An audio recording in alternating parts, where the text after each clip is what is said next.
All right, let's dive into something really fascinating today. We're going to be breaking down an advanced conversational hypnosis session. It was led by Virginie. She's a really skilled ACH trainer. Yeah. And this is going to be like a masterclass for all you hypnotists out there. We're going to be analyzing how Imir guides her client, Illais, toward the breakthrough.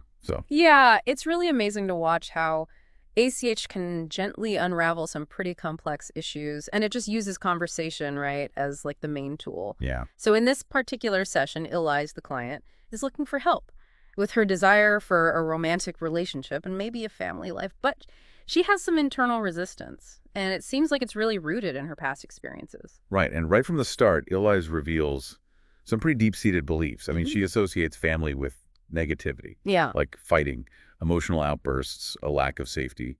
And her view of men, well, it's equally bleak. Yeah. She associates them with violence, unpredictability. She even says that she doesn't believe good men exist. It's tough to hear, for sure.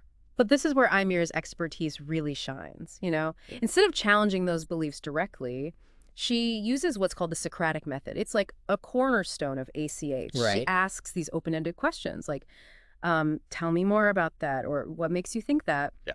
And it encourages Illais to really examine the roots of those beliefs, but without any judgment. Yeah, it's like she's gently nudging Illais Yeah. to just become aware of her own thought patterns. Instead of saying, here's a new perspective, it's more like, let's discover this together. Exactly, yeah.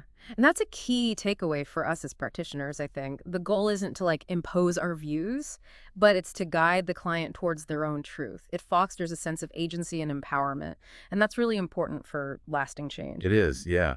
And through this gentle probing, Illais starts to connect her current fears to her childhood experiences. She reveals that her father was very volatile, emotionally unavailable, and that led to a lot of anger and conflict in her family. Right, and this is a crucial stage in ACH. We need to identify the root cause of the resistance, right? Because when we understand those underlying connections, it helps us tailor our approach and address the issue, like right at its core. Yeah, it makes sense. But what I find interesting is that even while describing all this negativity, Ilse is still able to clearly articulate what she does want in a relationship. She wants open communication, healthy conflict resolution, mutual respect. It's like she has this vision of a positive relationship, but something's blocking her from pursuing it. Absolutely, yeah, she has the vision. And recognizing that is so important. ACH isn't just about uncovering the resistance. It's about bringing to light the client's desires, their values. Because by acknowledging both sides, it creates a really powerful dynamic for transformation. Yeah, it's like having the light and the dark, the yin and yang. Exactly. And then they get to a turning point. Ilse mentions feeling safe in her cocoon of solitude. And Imir, very playfully, points out the contradiction. She says, if you feel truly safe, why the need for such strong protection? Oh, that's good. I like that. Yeah. That's a great example of reframing. By challenging Ilse's perception of safety, Imir encourages her to consider that maybe, just maybe, that desire for isolation is masking something deeper. Is it a fear of vulnerability, maybe a fear of missing out on life's experiences? Right. And it's amazing how such a simple question can lead to a really significant shift in perspective. This is definitely a technique that we can all use. Oh, for sure. Yeah. Reframing helps clients move beyond those ingrained narratives and consider alternative interpretations of their experiences.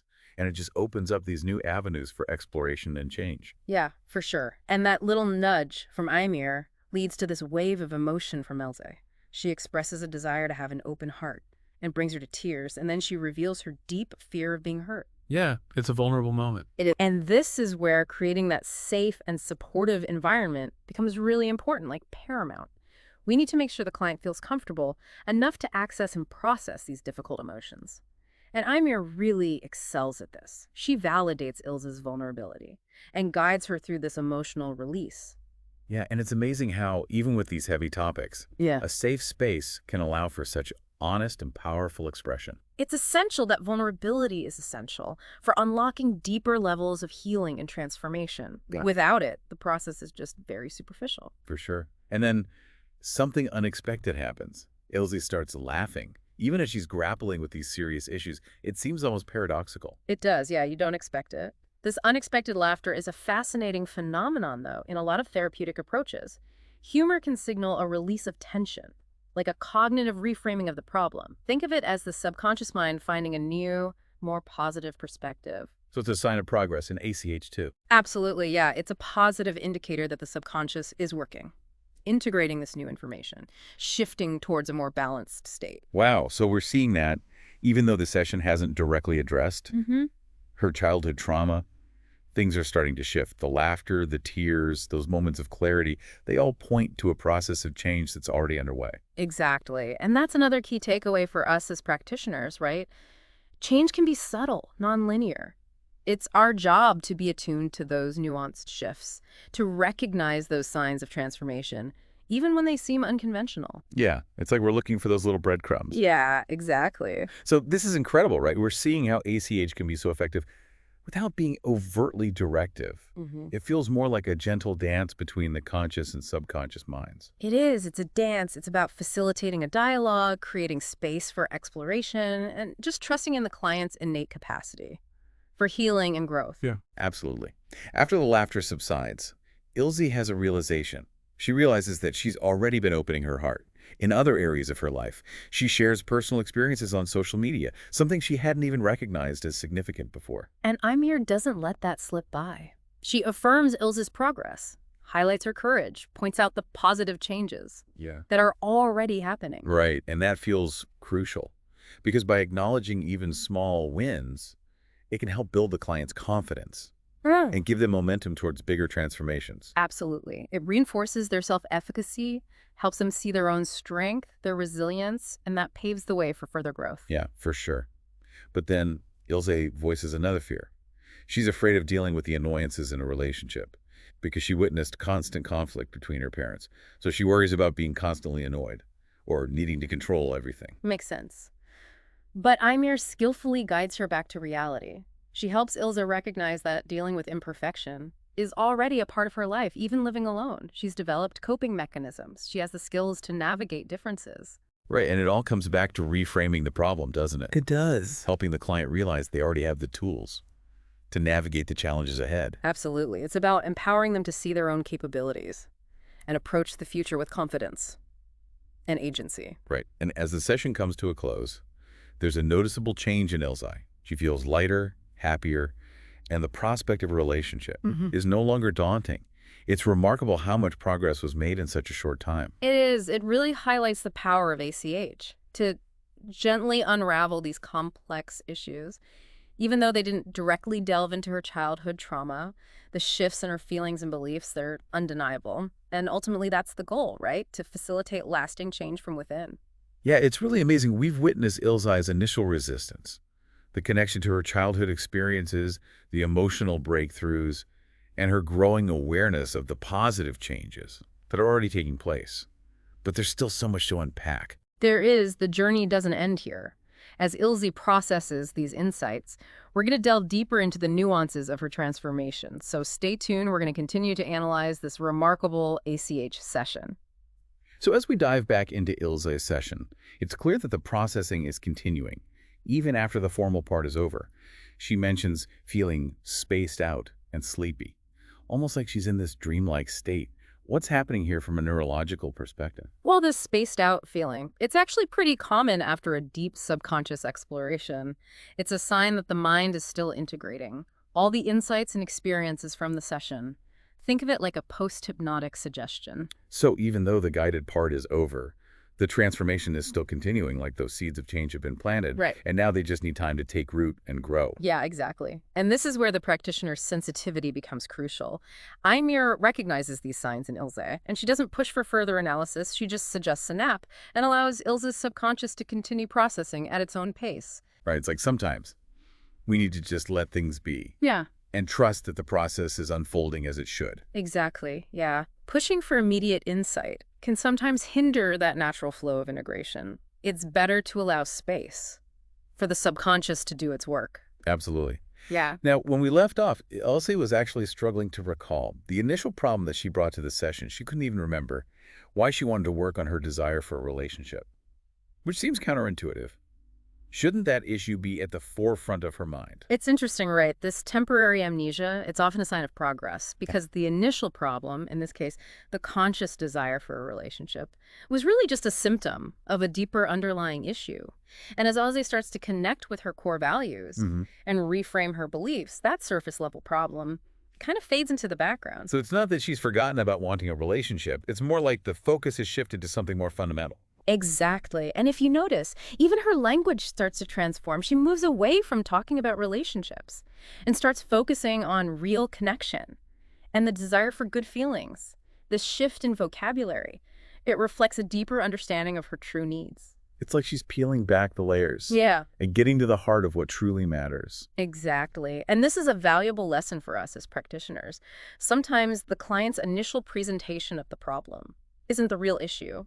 Our role is to guide them beyond the surface, help them connect with their authentic desires and values. Right, it's about going deeper and not getting stuck on the surface level. Exactly. And it's incredible to see this transformation in Illis. She's moving from fear and resistance to a sense of lightness and openness. It really is. It's a testament to the power of ACH to facilitate these deep internal shifts. Without those forceful interventions, the process is gentle, but the results can be profound. Yeah, I'm really impressed.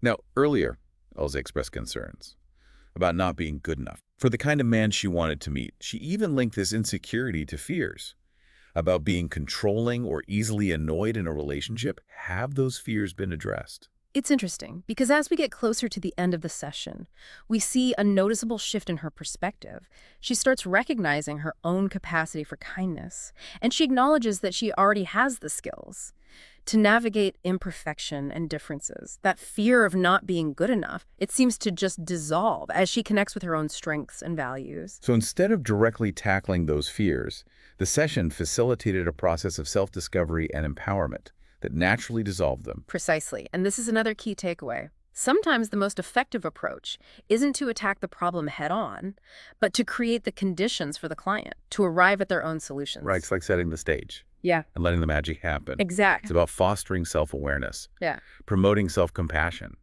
and ultimately empowering the client to access their own inner resources. Exactly. And we see this beautifully illustrated in how Elise talks about handling potential conflict in a relationship. She talks about observing, becoming aware, and choosing her response. She emphasizes communication, setting boundaries, even walking away if necessary. Wow, that's a far cry from the helplessness and fear of repeating her parents' patterns that she expressed earlier. It is. It's a huge shift. And what's remarkable is that this shift happened without directly addressing her childhood trauma. The power of ACH lies in its subtle yet profound ability to guide the client towards reframing their perceptions and accessing their innate resilience. So we don't always need to delve into the past Yeah. to create positive change in the present. Sometimes facilitating a shift in perspective is all it takes. Sometimes, yeah. It's important to note, though, that even though the session didn't explicitly focus on the past, the subconscious processing might very well be addressing those deeper layers in its own time and way. That's fascinating. It's like the subconscious is always working, even when we're not consciously aware of it. Exactly. The human psyche is incredibly complex.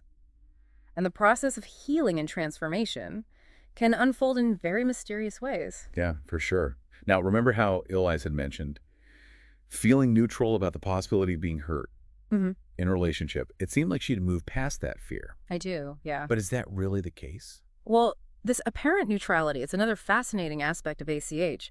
While it might seem like the issue is resolved, often there's still a deeper layer of processing that needs to occur. And that's what we see here, right?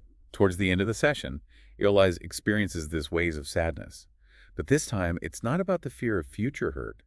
It's a sadness for the connection that she might have missed out on in the past. Exactly. It's a poignant moment where she seems to be grieving for that lost time, for the experiences she might have had, if her heart hadn't been closed off. It's like by reframing her perspective and opening herself to the possibility of a fulfilling relationship, she's also become aware of what she's been missing. Exactly. And this highlights an important element of healing. Sometimes we need to allow ourselves to grieve for what was lost, to acknowledge the pain of the past, to fully embrace the possibilities of the present. So even though the session ends on a note of sadness, it's a sadness that feels different, more like a release than a burden. a necessary step in the process of healing and moving forward. Absolutely. It's a powerful reminder that transformation isn't always about achieving a state of constant happiness. It's about developing the capacity to experience the full spectrum of human emotions with awareness and resilience. This deep dive into Ilse's session has been so insightful. We've witnessed firsthand how ACH can facilitate profound change through gentle guidance, subtle reframing, and a deep respect for the client's inner process. It has been insightful, and while this session provides valuable lessons for hypnosis practitioners, the principles we've explored can also be applied to our own personal growth and self-discovery. Absolutely. It's a reminder that the power of transformation lies within each of us, waiting to be unlocked. Now let's move on to the final part of our deep dive, where we'll distill the key takeaways for practitioners and explore how these techniques can be integrated into our practices. All right, so we've been on quite a journey with Ilse and her incredible transformation during this ACH session. Now let's shift gears a little bit and distill some key takeaways. For our fellow practitioners out there, what are the most significant lessons we can learn from Aimir's approach?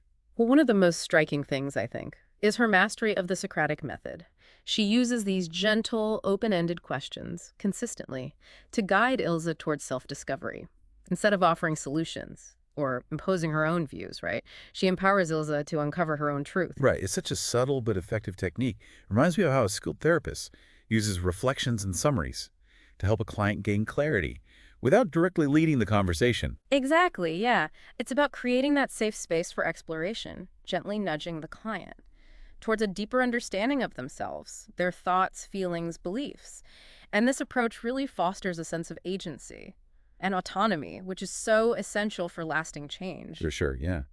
Another key takeaway, I think, is the importance of recognizing and respecting those subtle shifts that occur during the session. We saw how Ilse's language transformed, her emotional landscape shifted, and these often seemingly small moments signaled a deeper transformation taking place. Right, as practitioners, we need to be attuned to those nuances. Pay attention to shifts in energy, changes in breathing patterns, the metaphors they use. These are all clues that the subconscious mind is working, processing and integrating new information. Yeah, it's like learning to read a secret language, the language of the subconscious. Exactly. And the more we can decipher that language, the more effectively we can guide our clients. For sure. We also saw the power of reframing in action. Aimir brilliantly challenged Ilse's perception of safety, leading to a whole cascade of insights and emotional breakthroughs. This technique seems incredibly valuable, especially when we're working with clients who are stuck in those limiting beliefs or negative thought patterns. Oh, absolutely. Reframing is a cornerstone of many therapeutic approaches. It helps clients shift their perspective, challenge those deep-seated narratives, open up to new possibilities. Yeah, and it's not about forcing a new belief on them. It's about guiding them to discover a new way of seeing things for themselves. Exactly. Empowering them to create a new narrative, one that aligns with their values. Absolutely. Throughout the session, Aimir consistently created this safe and supportive environment for Ilse. She expertly navigated those moments of intense emotion, validating Ilse's vulnerability, allowing her to fully express her feelings without judgment. This feels particularly crucial when we're working with sensitive or traumatic material. Absolutely, yeah. We have to remember that the process of healing and transformation can be challenging. It often involves confronting those difficult emotions, and our role is to create a space where clients feel safe to go there and to support them every step of the way. Right, it's not just about the techniques we use, but the energy we bring to the session, empathy, compassion, and that unwavering belief in the client's capacity to heal. Exactly. The relationship between practitioner and client is a powerful catalyst for change. When there's trust, respect, understanding, incredible things can happen. Wow, this has been such a rich and insightful deep dive. We've witnessed the power of ACH to facilitate profound transformation in a gentle and respectful way. What a valuable learning experience for us. It has been. And remember, the lessons we've learned, they extend far beyond our professional practice. Gentle questioning, reframing, attuning to those subtle shifts. These are all tools we can use in our own lives, our relationships, our own self-discovery. I love that. We're not just practitioners of hypnosis, but we're also students of the human mind, constantly learning and growing. Absolutely. It's been a privilege to explore this session with you. Until next time, keep diving deep and exploring the incredible power of the human mind.